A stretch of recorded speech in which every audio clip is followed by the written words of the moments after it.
Yeah, y'all can move on here. We'll see this over here, y'all. Just hang out right here. Yes, sir. Thank you. What's your name? Kennard. Kennard, I'm Robert. Yes, sir. Nice to meet you. Good to see you. Yes, sir.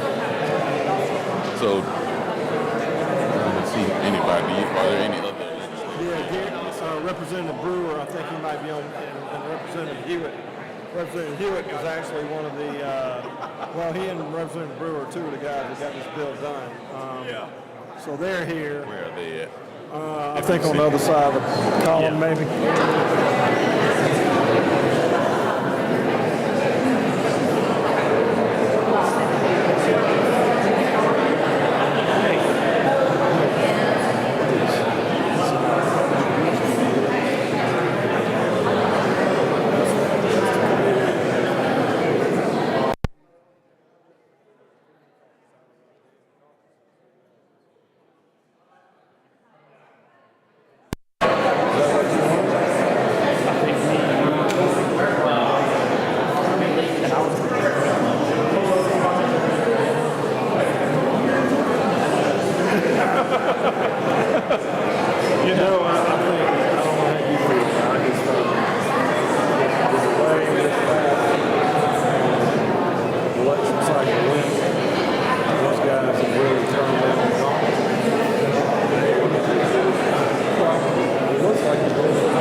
About their knob hobbit. So now I got to figure out what I'm going to say. I didn't know if I was supposed to.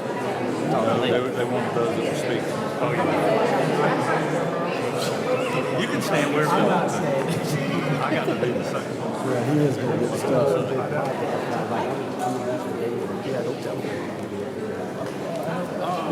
How we doing? See, we got the hardcore showing up. Good to see you. How you doing? Good to see you. Good to see you. Robert,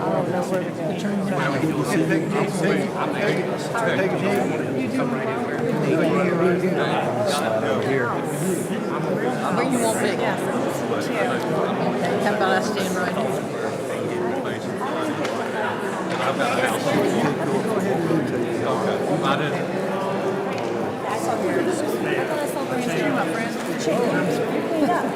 I got to figure out this seat. I just remember. Make sure you represent.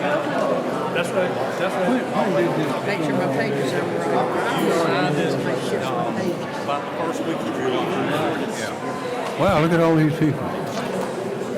Okay, ladies and gentlemen, we're glad you're here on this beautiful day. We're glad it's not raining anymore. But this is a great step forward. As you know from observations by business leaders that come from around the world to invest in the best place in the country to invest, they always comment on the strength and the uniqueness of our people. It's always about the people. And every one of them that I have dealt with has said that at one time or another. They talk about taxes and this and that, and of course the infrastructure is very important, roads, all of those sorts, but it always ends up that the decision hinges on the strength and talents of our people. So we are producing good people. But for these young ones particularly, who are subject to so much danger, if the state and good citizens don't step up to see that they are protected, they will never get that opportunity. So we have treasures growing among us every day, and in all shapes, sizes, colors, religions, everything. But they are different from in other places. Other states have great people too. But right now, the world seems to have discovered our place that we call South Carolina, that is recognized around the world now as a model of conservation, preservation, and commerce. All of those things go together, and that's one of the things that helps make us so great. So there's been a lot of work done here to protect, particularly the young people in our state, and particularly the children, and those that have been involved in this effort over a long period of time are here, and they will speak to you and answer your questions. And I ask Lee Hewitt, Representative Lee Hewitt, to start off. Go ahead. Thank you, Governor. First, before I start talking about the child luring portion of the bill, I just want to offer my thoughts and prayers to those that are in South Carolina that are going through some serious flooding right now in the low country with all the rain and Tropical Storm Debbie, and so thoughts and prayers with them. Congressman Mason and I were just talking. Back in 2019, we first filed a bill for child luring. We had an instance in Mount Pleasant where someone was driving through a neighborhood trying to get children, trying to get them to go in their vans by trying to get them to pet a dog. And I mean, it's just as simple. Who doesn't like a dog? Who wants, children want to pet a dog? Well, thank goodness the children knew that was wrong, and they reached out to their parents. The parents called the police came, talked to the man. Unfortunately, they couldn't charge the man with anything until he shut the door, because it was not against the law to have a child pet a dog. It's only against law once they shut that door. Well, we all know that that's too late. That child is gone. And so it became very, very important that we do that. Move forward a couple years, there was another incident in Mount Pleasant where a similar thing happened, but it was taking a child trying to get him to go fishing with them. That's just not good. Children want to do that. So thank goodness the children knew not to do that. So every year we've been filing this bill. Thank goodness we were able to finally get it across the finish line this year, thanks to my representatives, Gary Brewer, Chris Murphy, and Robbie Robbins, and so I want to thank them. Attorney General, thank you. Your office really stepped up and helped get it across. Senator Shealy, thank you. Y'all helped tremendously too. So I do want, a couple of the parents are here this morning. They reached out and we got 17,000 signatures on change.org. A big shout out to y'all for doing what y'all did on that. And I want to thank y'all for that. But anyway, Governor, thank you for having us here today. Thank you for signing the bill. And we look forward to, hopefully ensuring that we protect our children, because they are our most valuable commodity. So thank y'all. Thank you. Thank you, Representative Hewitt. It's been a long, tough road to get to this moment. I first pre-filed the original Safe Harbor bill nearly 6 years ago in December of 2018. Along with the rest of the Children's Committee members, we pushed for this because of what we saw as the gross mistreatment of children who are victims of trafficking. Since then, I refiled it 2 more times, getting it passed in the Senate in 2022.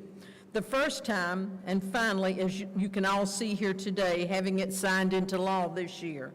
The idea for this important step forward actually came out of the Children's Committee public hearings that we hold around South Carolina each fall. We will once again be on the road in the months ahead, traveling the state to hear what issues are most important to parents, teachers, researchers, experts, and community advocates. The work of this committee is important and has brought real issues facing children and families to the forefront of our legislative agenda. And what we have heard came through loud and clear. Children who are victims of trafficking should not be convicted of crimes related to being trafficked. It is as simple as that. These children have no agency, no ability to protect themselves, and certainly no ability to advocate for their own safety and well-being. Protecting them means not just from criminals, but from injustice as well. These children need our help. They need our love, and they need a way to restart their lives after what will no doubt be some of the most traumatic and awful circumstances any of us can imagine. But we didn't stop there. We also heard from many of the same experts and advocates for other pieces of this historic act that found their way into this bill. Now, I'm not normally one who likes to have things tacked onto my legislation like a Christmas tree. But in this case, each and every one will help protect victims and punish perpetrators. And quite frankly, it would not have been possible without the hard work, expert guidance, and incredible intellect of our late Judicial Chief of Staff, Andy Fiffick. Rest in peace. The first piece I want to highlight is the confidentiality protections for victims and their advocates. I have worked hard for several years with domestic violence experts and the Attorney General's office to get this right. Victims and their advocates should not fear their abusers finding them and punishing them for speaking out. This is an important step forward to protecting the innocent and making it easier for them to come forward. The final two pieces of this legislative masterpiece were the ones that, while I did not have as much direct involvement with them from the beginning, are nevertheless critical to our justice system, giving law enforcement and prosecutors the tools they need to protect our state. Together, each part of this act will work to build a stronger body of armor for children and victims of crime in South Carolina. But the work is not done. In fact, there is still a lot left to do, from protecting our citizens from intimate partner violence to making sure that every child is fed in school. We must continue to make progress to help those who need it most. I may not be in the Senate next year, but I will never stop fighting for those who have no voice for themselves. My challenge to each of you here today is to never rest while one child is in harm's way. Never sit back while a woman is still being abused. Never wait for someone else to do what needs to be done, because somewhere, someone needs our help, needs our advocacy, needs our compassion. It might just save their life. Now, it's my pleasure to introduce our next speaker, Congressman Nancy Mace.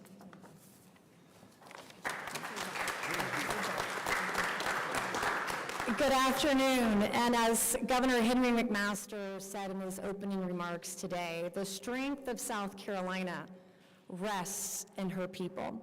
So I first want to give a shout out to the moms who are here this afternoon. We have moms from Mount Pleasant, we have moms from Logoff, South Carolina. Please give a warm welcome to all the moms who traveled up here to Columbia, took the day off, took a day away from their kids to be here for this very important moment for the state of South Carolina. I'm here today with a message, and the message is that conservatives care about women, conservatives care about our children. And in October of 2018, I was a freshman state house member here in South Carolina's legislature. And I got a phone call from a mom in Mount Pleasant, and her name was Katie Shields.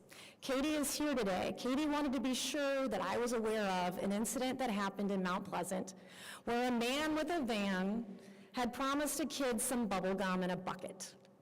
And in that same time frame, as Lee Hewitt mentioned earlier, there was another incident again in Mount Pleasant where a man in a car tried to lure a child into his vehicle with the promise of petting a puppy.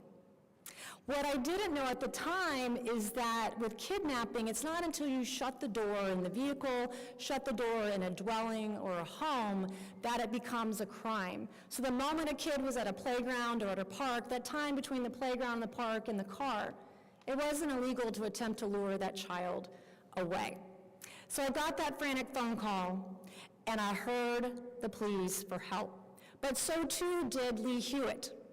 Lee picked up the call and drafted a bill and filed it in January of 2019, the child luring bill.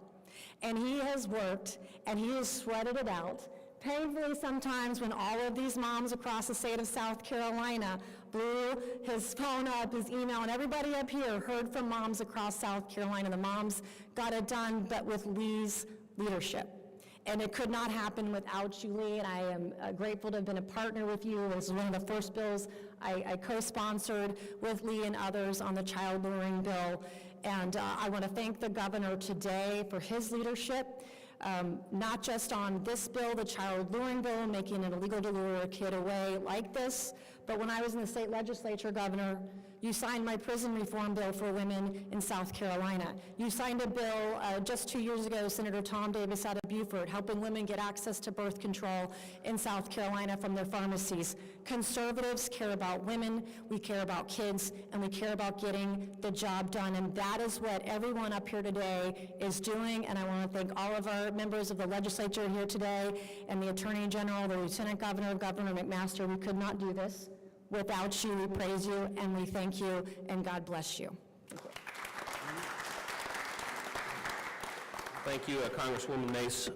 It is great to be here today. First off, before I get into my remarks, these events are amazing, but they start off with a lot of people working. They don't work for credit. They certainly don't do it for the pay. But as I'm looking out here in the audience, I'm seeing members of my staff. Obviously, my Chief Deputy, Jeff Young, Don Zelinka, who's been in the Attorney General's office for nearly 5 decades. You got B.J. Nelson, Sarah Barber's here. I see Veronica Swain-Coons. So many other people who are out there. Laura Hudson, my goodness, how can you not remember Laura Hudson's name? And of course, along the way, when you're trying to advocate for reforms to our criminal justice laws to make South Carolina safer and a better place to live, work, and raise a family, you can go to the legislature and you have leaders like Representative Hewitt and Senator Shealy who have been super champions. You have other legislators up here, others who couldn't be here today, like Chris Murphy, who get out there. But I'll tell you where real reform begins. It begins on the streets, in the neighborhoods, in the communities, in the schools. It begins with 17,000 angry moms. I love it, seeing parents get involved. Thank you, Katie and Brittany, who are here today. Without the moms, without the dads, without the families, really raising awareness and giving fire to this thing, some of these reforms would never see the light of day. So I'm as the Attorney General, I'm incredibly grateful to the families who really get all involved. And then, of course, there's the staff. I talked about my staff, and Senator Shealy, I can't thank you enough for mentioning Andy Fiffick, who's no longer with us, but the Chief of Staff to the Senate Judiciary and all the Senate staff and the House staff, legislators and governors and attorney generals and Congress people, we get a lot of credit, but the staff, that is where the elbow grease, that is where it really happens. And for those who cannot be here today, thank you. Thank you for what you do to make this state safer and better. Some of the issues that were in this basket of reforms in the bill are very important to me. Every year, my staff and I, when I say staff, all the senior staff in the Attorney General's office, we look backwards to see what we did the previous year, and we look forwards to see what we want to accomplish in the next year. And out of these meetings is born reforms and ideas. Some of these originate with us. Some of these we jump onto when it's brought to our attention. And so, for instance, making it safer in South Carolina to protect victims of human trafficking, people who've been victims of human trafficking, making it easier to broaden the pathway for them to expunge those crimes that they may have been committed because they were entangled in a human trafficking ring. For instance, a child or a victim selling marijuana or committing some other crime because they were a victim of a human trafficking ring should be able to have an easier pathway to expunging that record. minor victims of human trafficking need to have a broadened view of safe harbor. So once they are charged and they get to trial, we need to prevent those crimes of those young people, those minor victims of human trafficking, from even being prosecuted for crimes. And that is why I'm so grateful that we broaden the aperture of safe harbor to protect minor victims of human trafficking. Another thing that was in here, and I want to give some credit to you, Senator Shealy, is the confidentiality, the victims' confidentiality program that South Carolina created. It's an address confidentiality program that we have created that will protect victims from having their official correspondence discovered by the defendant in the case that made them a victim to begin with, and that program is being implemented because of the signing of this legislation. We are the 49th state to do this, I am told, so we're not the last. We should have been earlier, but at least it's getting done. Thank you, Governor, for signing it. Another thing, a lot of people aren't talking about this, but there's a flaw in how our laws on kidnapping and murder were written, so that if someone were charged with murder and kidnapping, those two sentences couldn't run together. So if a judge sentenced someone to murder to 30 years, they couldn't also sentence them to the kidnapping based on the technical drafting of how the law was written. And so we changed that writing so that if someone were to be convicted of murder and sentenced to 30 years, they could also be sentenced to kidnapping. And before, you couldn't do that. So if the murder is thrown out on appeal, you at least still have that kidnapping charge in place. That couldn't happen before, but because of the members of my team, Melody Brown, I see her hiding behind the camera, she brought that to our attention, and Don Zelinka, and we worked with the staff in the House and Senate, we worked with the leaders standing up here today, and I thank them. I thank all of us. Thank you, moms. Appreciate you for making this happen. Again, the luring of the minor bill, that wouldn't have happened but for the participation of citizens of this state. And so, Governor, I want to thank you finally for your leadership. Again, your signature is what made this thing a reality at the end of the day, and thank you so much. I look to you for a lot of leadership because you had my job before I did, and I know you can appreciate what it means to prosecutors and law enforcement out there who are trying to protect these families. So thank you again for signing this law. And I will now be followed by our governor, Henry McMaster. Thank you. Thank you, Alan. Thank you. Just to wrap up right quick, now First Lady, your First Lady, my first and my favorite wife is here, Peggy. She and Catherine Moorhead and others have been working on human trafficking for a lot of years. But there are a lot of groups. I remember Laura Hudson was involved with groups way back in the 80s, and she's been fighting these battles a long time, so made a lot of progress. Just a couple of pictures to get for you. Why does this happen? Imagine a young child after school waiting on someone that mama or somebody come pick him up waiting on a ride. And say they're how old, pick your child. And one of the lures is called the police officer lure. They pull up in a dark car. It looks like could be a police car. A man will get out with a suit on, maybe have some sort of badge, and say to this child, are you, whatever he found out the child's name is, your mama, your brother is in jail. We've got some problems. I was asked to come pick you up, or your mom, somebody's in jail. Another one is the puppy lure, which you heard of. Someone will pull up and say, are you so-and-so? Yes, I am. So I was told that you like puppies, and we have a litter at the house, and we've given away 3, but we have 1 left. And I've told you, if you can come with me, I'll give you that puppy, and I'll bring you right back in, and you can get picked up by your mama. Imagine a little child. And the other one is the ambulance lure. Somebody's been in a wreck, your mama, your daddy, somebody, your grandmama. And I was told to come, if you are, whatever the name, told to come pick you up and take you to the hospital. Let's go. If you're a child, you really have no defense to that kind of thing. You haven't been on earth long enough to know how bad that is or how much evil exists. So telling the child don't take candy from a stranger or don't get in the car with a stranger is a good lesson. But it takes more than that because they are not able to understand what they're facing. So we have to go from another angle, and that is letting those that would do these things know that not only does South Carolina have excellent law enforcement, but now we have one more strong tool to use to see that they are accountable for their actions. And if that deterrent is strong and clear enough, then it will have a deterrent effect. And so my congratulations and thanks to all of those who've been mentioned that worked so hard for so long to get this done. We got a lot more to do, but this is a great step forward. If we can keep these young people safe and get them educated and have them good food to eat, there's no telling where our state will be able to go. So thank you. Does anyone have any questions for anyone? We got a lot of answers up here. Part of this is the human trafficking portion of the bill and making sure minors don't get charged with crimes.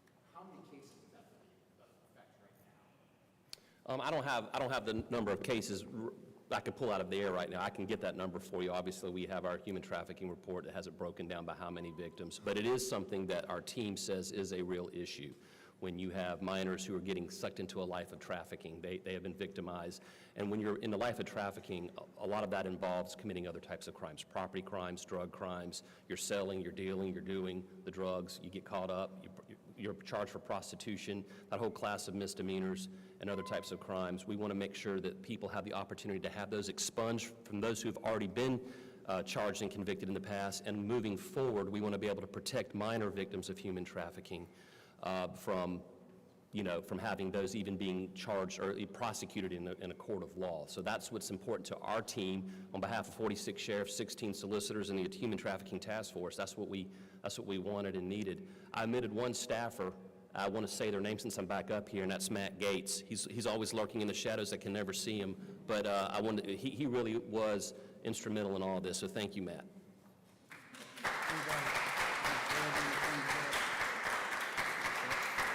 Another question?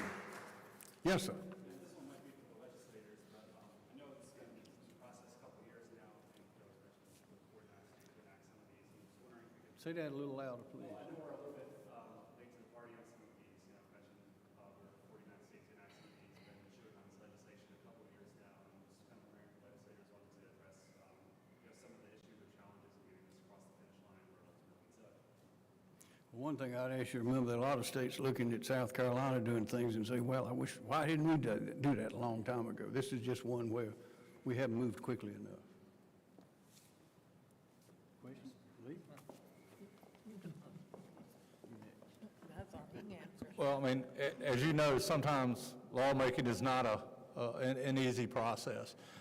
In our case, when Congresswoman Mason and I first filed this, we had some good momentum with the bill and felt like we about had it across the finish line. And then COVID hit, and then we got bogged down in that. And it really wasn't until, we were able to get back in and get back into session and get back to work that we were able to get traction again.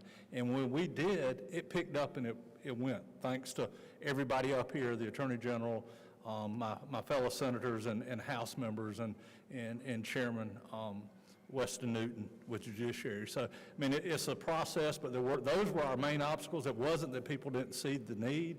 I mean, anytime you're working with attorneys in statute, that's always interesting, but we were able to get it to move forward. And so, there was a lot of impediments, but it wasn't because people didn't realize the importance of it. Another question?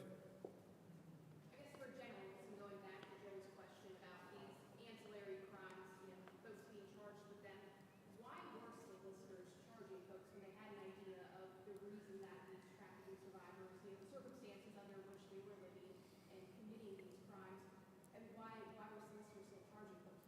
Well, 10 years ago, we didn't have a human trafficking law. 12 years ago, we didn't have a human trafficking law. So it's an evolution. This is a thing that is evolving over time. You don't know what you don't know until you learn about it. And so over the years, as our task force, working with our regional task force, working with all of our trade association groups, South Carolina Law Enforcement Officers Association, the Sheriff's Association, I think they're represented here today. We learn from them, we learn from the Solicitors Association. Hey, these are issues that, that might be helpful in expunging records of minor victims of human trafficking. And also, we're trying to put protections in place going forward. The law enforcement and the prosecution community brought this to our attention, as well as our members of the Human Trafficking Task Force.